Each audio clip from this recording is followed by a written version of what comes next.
Like it. Oh, there we go. We're live. Everyone put their clothes back on. Right, here we go. Here we go. So we've got 5 of us for tonight's conversation. Got a special guest. So I appreciate you joining us, Uncle Dave. No problem at all. Going to obviously get stuck into what's going on with the mortgage side of the world at the moment, because it's all changed. It's all changed since definitely we last spoke. So looking forward to that. I'm going to touch a little bit on lettings as well today, seeing what's going on with the rental market. Sanjay's going to give us a bit of an inside scoop into good ways to market your property if you're thinking of moving in January. So I'm looking forward to getting stuck into that as well. Got a couple of people joining already. Chris is saying good evening. Thank you for joining us, Chris. And for anyone that's watching in any of the 8 platforms that we're streaming to, when you join in, give us a like so we know you're there, and feel free to ask us any questions in the comments box. But Dave, I was keen to get you on. But first of all, how are you doing? How is life as Uncle Dave? Really good, thanks, mate. Really good. The frantic period we had with the stamp duty holiday has come to an end. So yes, it's much more relaxed now. I'm not complaining at all. So busy, more relaxed, and easier to obviously manage service levels, I would imagine, in the mortgage industry. Absolutely, mate. Yeah, still busy enough, keeping us happy, and yeah, much more manageable levels of business. So it's all good at the moment. Thank you. Good. I think we're all seeing, I know, Sanjay, you talk to Dave probably as much as I do, and what we're seeing at the moment, I know I had a conversation with Alan, your business partner, as well. We're seeing mortgage lenders just starting to push rates back up a little bit. Any kind of inside scoop on what's going on there from you? So you're right. Things have started to increase in the last month or two. I mean, we hit record lows for interest rates, probably down to, I don't know, 0.79%, something like that, at rock bottom, when 60% loan to value, 2-year fixes were what everybody was competing to get that business. Now there is a lot of murmurs about the base rate changing, and although that's not happened yet, the banks react in advance, and they are just being cautious, putting those rates up a little bit now. So probably the lowest 2-year fixed at the moment is around 1.09%, something like that. So there has been some increases in the lower loan to value bandings. Those higher loan to values are still really competitive, but it's all the cheap money that's starting to go up a little bit now. Interesting. So can I just quickly, Sanjay, I'm definitely going to let you fly in there. But if you're watching, just so you know, Dave is going to be with us for about 10 or 15 minutes on this chat. So if you do have any questions about mortgages, chuck them in the comments, and obviously we will fire them in and ask them at Dave. And if it's more of a detailed conversation, then obviously we'll grab your details afterwards and we'll pass them over to Dave so you can talk directly. But Sanjay, you had a question. Got a question, on these rates. Now, just to sort of dumb it down a little bit, because I know when you say 0.79% as an interest rate and then 1.09%, can you just give us an example of how much, if I was going for a mortgage 2 months ago when I could get that as today, like the repayments as in pounds and pence, just on a rough scale? That's the interesting thing, Sanjay. It sounds, in my world, it sounds like quite a big difference there. But actually, in monetary terms, you're not really that far out of between the two. Let's say you went for a mortgage over 30 years, borrowing, 250 grand. The difference in cost there is probably 30, 40 quid a month, maybe nearer the £30 a month, I'd have thought. So probably to most people, it's not going to break the bank, even those changes that have happened. So it's a takeaway. It's a Chinese takeaway on a Sunday. Yeah. Okay. No, it's interesting because obviously a lot of people speak about the rates, then they think, it's such a big shift, but actually it's not in terms of monetary value. And I think people should be aware of that. No, good point. Yeah. No, really good point. We've obviously got Mike and Tristan here from the landlord page and from Avocado Letting. So just touching base on buy-to-lets, is the same thing happening with the buy-to-let world at the moment? For me, with regards to the mortgages? Yeah. No, not at all. I wouldn't have said. The buy-to-let rates are still very competitive. Historically, they've always been a little bit more expensive than the residential interest rates. But if we look at what's out there on a buy-to-let now, we're probably, if you're prepared to pay a slightly larger fee, still seeing 1%, maybe 0.99 from some lenders. if you've got the right LTV and a 2-year fixed. So really, really competitive in the buy-to-let world at the moment. Interesting. We went out to do a buy-to-let of the week today, actually, from the figures that Dave sent over on Wednesday. And properties on the market for 340,000 with one of the lenders, it's 0.99%. So on a mortgage with 40% deposit, it would have been £210.37 a month on an interest-only mortgage, which is giving it away considering the rent is £1,400. Yeah, it's very cheap money, isn't it? Really cheap at the moment. We did murmur, Mike, when we obviously forecast the first-time buyer market at the start of this year. It was pretty easy to do that because of the 10% deals that came back to play that weren't there before. So that was on point. It was quite easy. We murmured probably after stamp duty that potentially the next market we might enter is potentially buy-to-let investors, mainly because money is so cheap to borrow and there's nothing in savings. And so many people have saved chunks of money over the last kind of 2 years where they've not been able to do anything, that a lot of people are now thinking invest in a second home. Now, we've definitely seen quite an uplift of first-time investors, first-time landlords, people looking to do that at the moment. Has definitely been the bread and butter for you and Tristan. I wonder whether that will carry on if they stay competitive. What do you think, Mike? I think we're speaking to an increasing number of self-employed people who are coming towards the end of years, financial years, and are looking at places to put their company profit. Is a very consistent occurrence, really, between Tristan and myself, because we put out material about what's the best buy to let and what kind of return you can get on it. And people are looking at, well, if I've got this profit that I'm not going to pay myself in dividends, it's not going to stay in the bank because it's going to go backwards. So bricks and mortar being a safe, plausible investment for someone, particularly that there seems to be no change in capital gains tax on the horizon.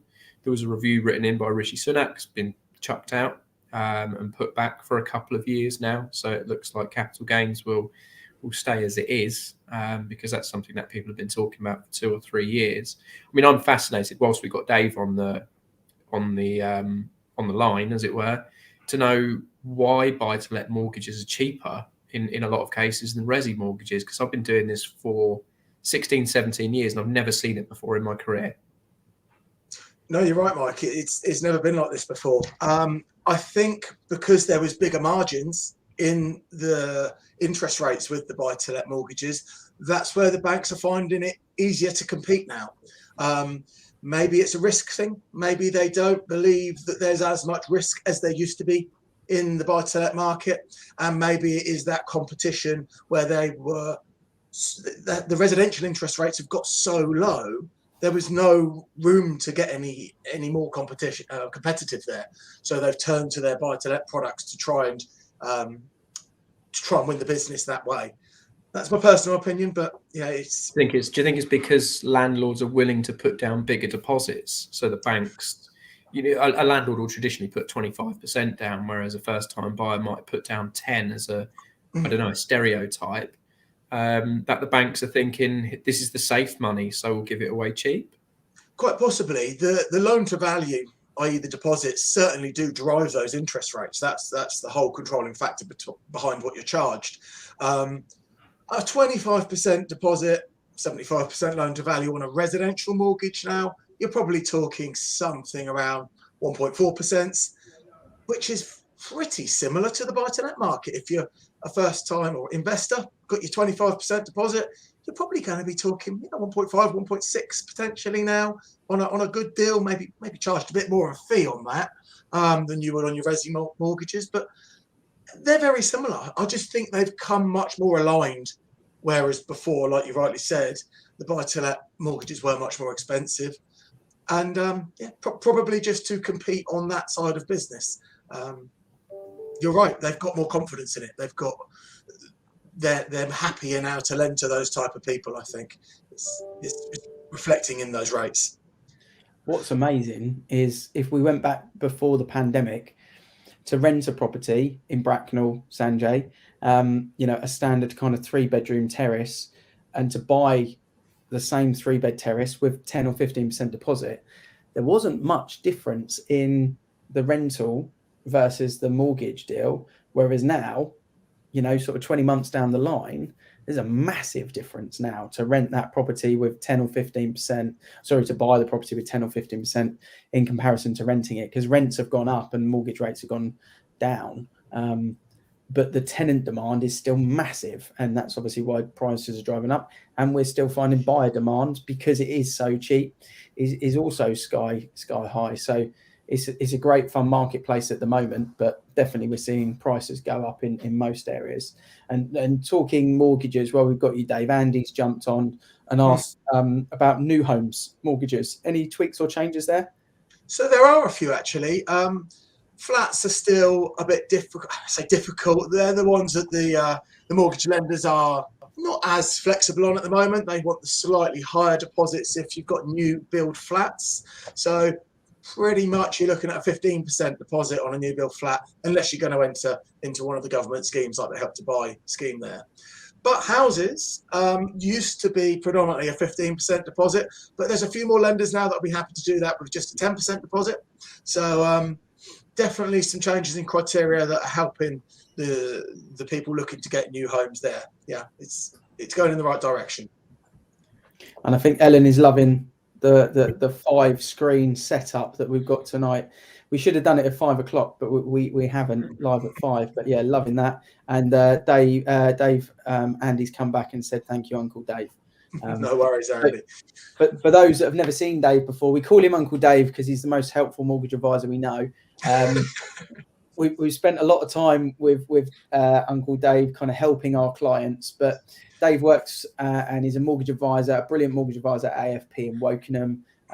Definitely from our perspective, we only pass our clients to people we trust and recommend highly. So that's why Dave's on this evening, just to help us out with the questions as the market starts to change a little bit in the mortgage world, but not in all areas, as we found out here. And Tristan, tomorrow, well, we've got Dave. Just so happens that the podcast launch with Dave on tomorrow on the landlord page. Correct. So all ready to go. We'll be hitting Spotify, Apple Podcasts at midnight tonight. So we will release the links all on our blog page as well. So if you don't have it, or on our social media platforms, unfortunately I couldn't make that podcast. So it was with yourself and Mike, basically going into all the details of buy-to-let mortgages. So if you are thinking about investing, or you're looking at potentially increasing your portfolio, then I'd highly recommend to look at it. And if you haven't seen any of the podcasts, then definitely get over and take a look. Yeah, absolutely. No, so it's a really good episode, that one. So I will be setting my alarm for 1 minute past midnight to jump on and re-listen. Maybe not. I might wait till the morning. It is Friday. It's like Black Friday all over again. No, well, appreciate that. Can I just go back to something you were saying there about how people are looking at spending their company profits on properties now? Are a lot of people talking about buying in the name of a limited company? So limited company buy-to-let purchases, because that's something I'm seeing a big increase in now. I think it depends on long-term goals. I'm speaking to people who are quite experienced business owners, been doing it for a number of years, but have still got quite a few years left in the tank from a work perspective. So they're thinking, well, I've got 10 or 15 years of running my business until I want to retire, 10 or 15 years worth of profits that I'm going to need to invest.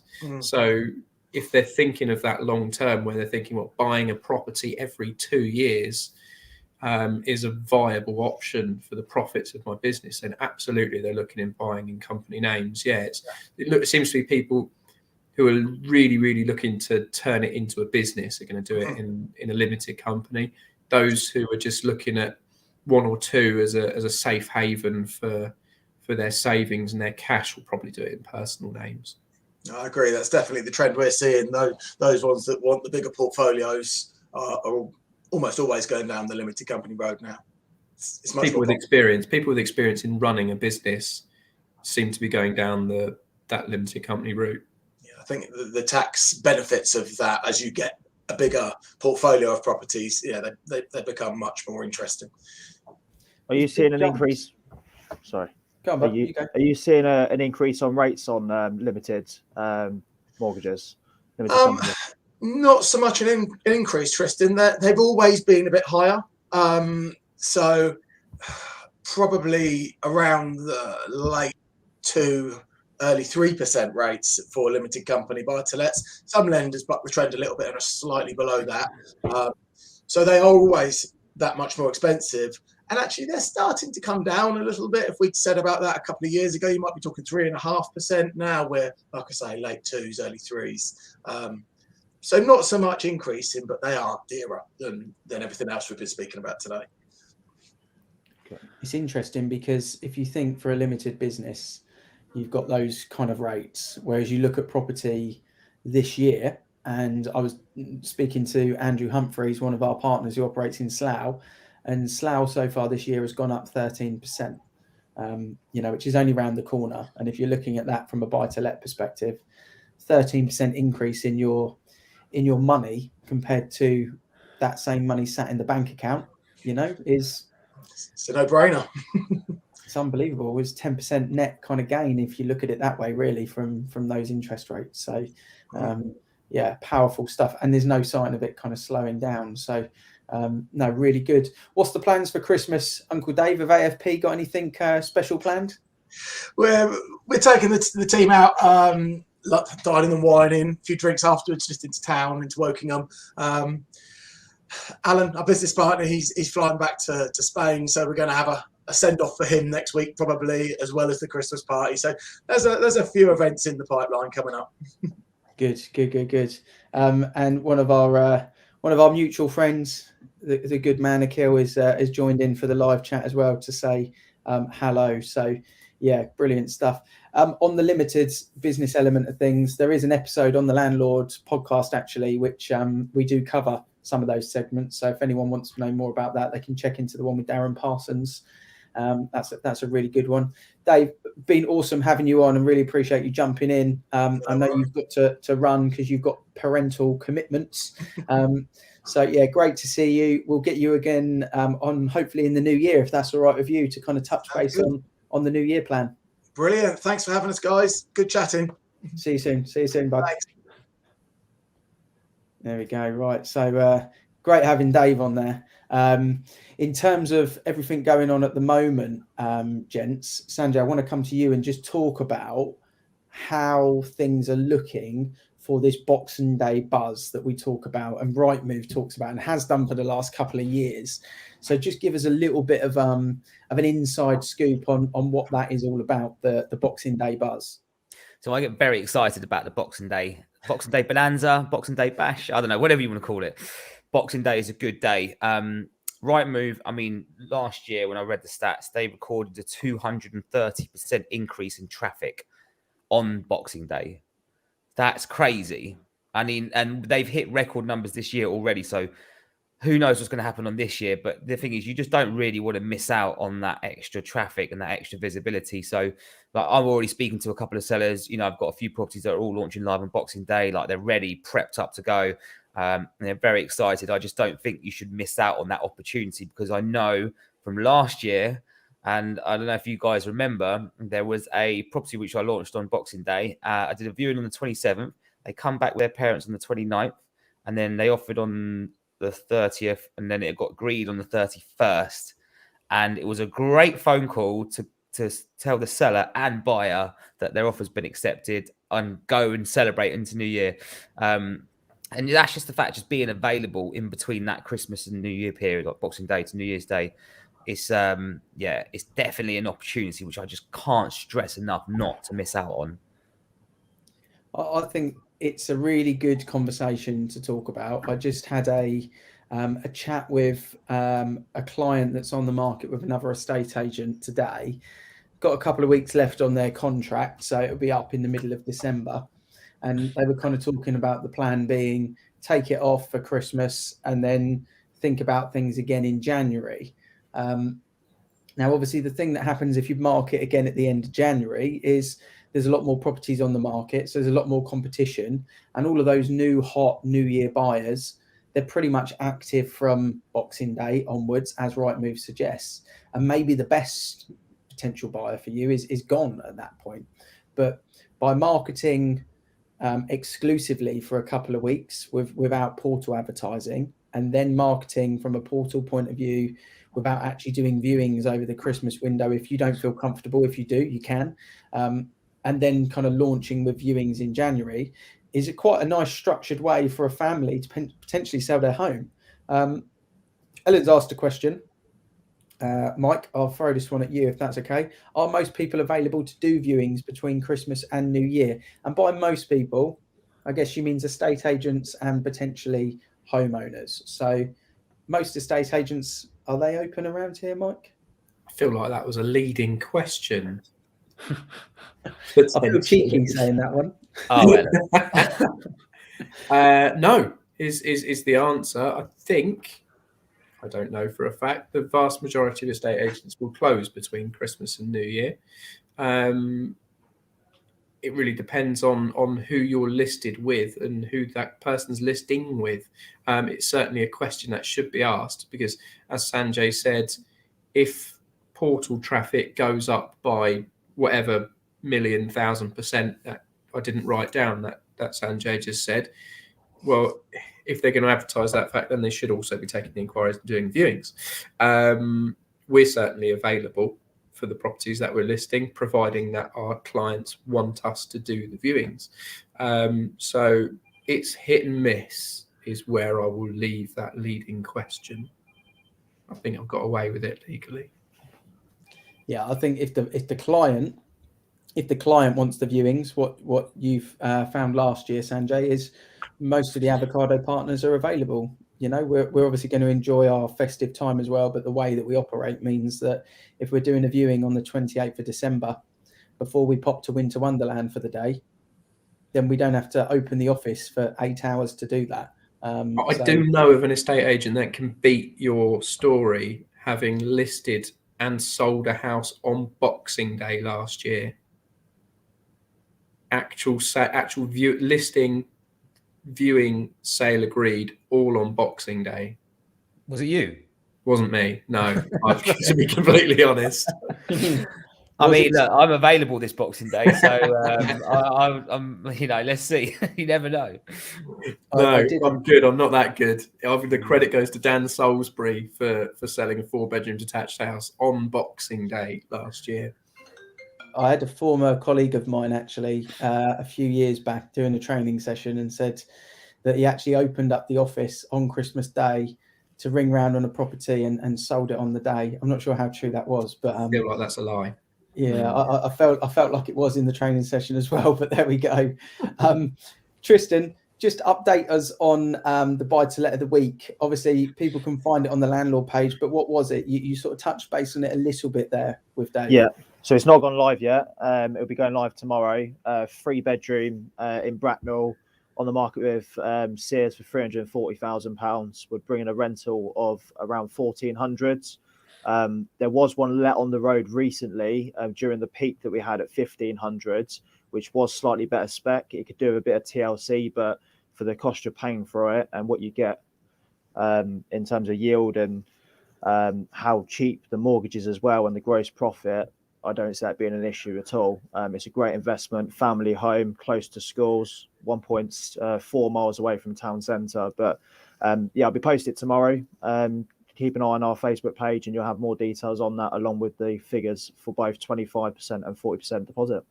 I was expecting Sanjay to do a kind of little virtual jab at you then when you mentioned the other agent. But Sanjay, no.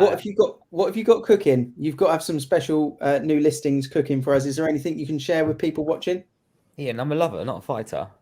Right, that's fine. So, well, the ones I got on Boxing Day, they're happy to take viewings now. So I've got a lovely 3-bedroom, and this is going to be popular. When it drops on Boxing Day, it's going to go a bit bonkers. 3 bedrooms, semi-detached in Jennings Park, in a great spot, driveway parking, downstairs loo, ensuite. It's got everything for a good 3-bedroom home. And it's coming on for a great price as well. So, and we can do viewings right now. They're happy to take viewings. So that's a very, very good one. And I've also got a very, very nice exclusive home, which I'm not going to say any more about at the moment, but more to come. More to come. Interesting. What have we got in? I'm gonna show. I'll just do a little screen share. I'm going to use this opportunity just to show someone something new that's listed today. Mainly because this is a cracking property, and I just want to give people a little bit of an insight. Welcome to Binfield Village.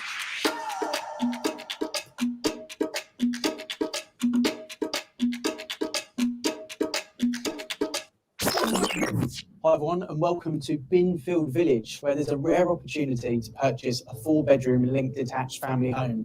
The property behind me, as you can see, is having a brand new driveway fitted. There's also a brand new ensuite. Before we go inside, let's check out what the village has to offer. So I just thought I would plug that for anyone that's looking, because family homes in Binfield Village are super, super rare. There's obviously more to that video if people want to watch it. It'll be going live on the Facebook page later on today. It is on the portals. It's on at 5:50. 3 reception rooms, garage, new driveway, which has just been finished today, and viewings start on that one next week. So if you're in one of those 3 beds, 2 beds in the local area looking to upsize, perfect family home. And obviously it's walking distance to Binfield C of E, the High Street, King's Academy, things like that. Mike, how are you finding things at the moment? Any new lettings instructions on the agenda? Anything that you can give us an inside scoop on for maybe some competitions that are coming our way soon? Anything to fill us in with? 2 or 3 lettings listings that will be going live in Bracknell over the next 2 weeks or so, which is really good news because obviously new listings are quite thin on the ground for tenants at the moment. Tristan was obviously talking about rental prices and the advantages for landlords. It is tough for tenants at the moment purely because there's just not enough houses available. So 2 or 3 coming up in Bracknell between Tristan and myself, which is really good news. 1-bedroom flats. Just on the borders of Bracknell and Binfield, a 2-bedroom maisonette in Harmonswater, a 2 that I'm listing. I'm sure Tristan's got a couple up his sleeve as well.